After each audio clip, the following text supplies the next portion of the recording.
Hi, it's Elena from Reclaim Your Body Guide. I'm a certified craniosacral practitioner and a restorative exercise specialist. And today's question is, I see that you walk barefoot a lot. Is walking barefoot good for you?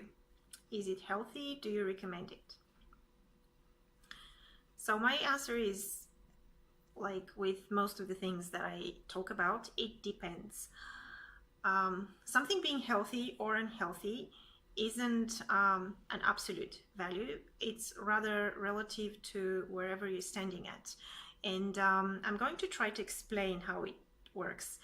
In the case of the feet or the foot, it is a highly complex structure with many bones and tendons and muscles. Now, walking barefoot could potentially give you the opportunity to load all these bones and muscles and ligaments, but only if these structures know how to actually perform their job. For a foot that has spent a lot of time in a shoe that usually has a heel of some sort, has a rigid sole, and also most shoes have really narrow toe boxes.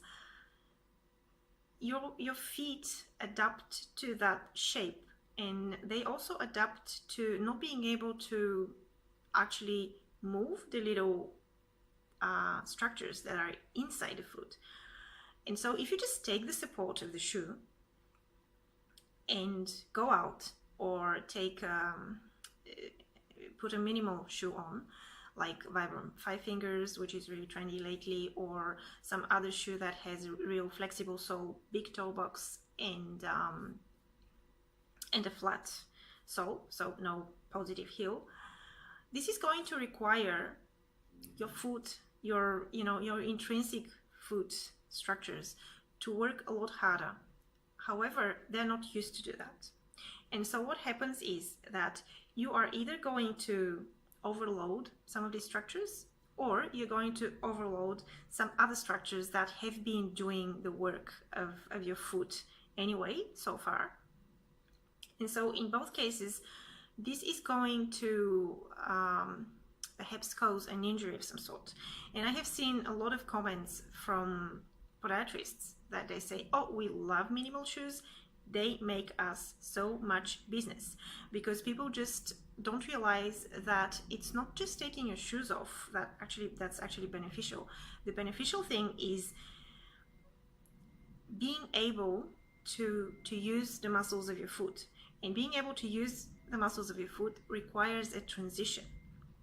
And the longer you've been wearing shoes, and the more unnatural in a way your shoes have been, like high heels or narrow shoes, or shoes that have a lot of support, arch or otherwise, the longer the transition needs to be. So that's why when I'm teaching, I'm sort of introducing layering exercises to wake up the structures of your foot that you need to work in order to actually be able to safely transition to barefoot walking, which, yes, it is good for you, but injuring yourself is not good for you. So if you decided to try barefoot, just be aware first that you actually need to do some mobilization work and strengthening work for your feet and ankles, and you really need to work on your alignment and on the way you load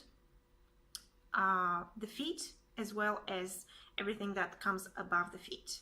So that's my answer. Thanks.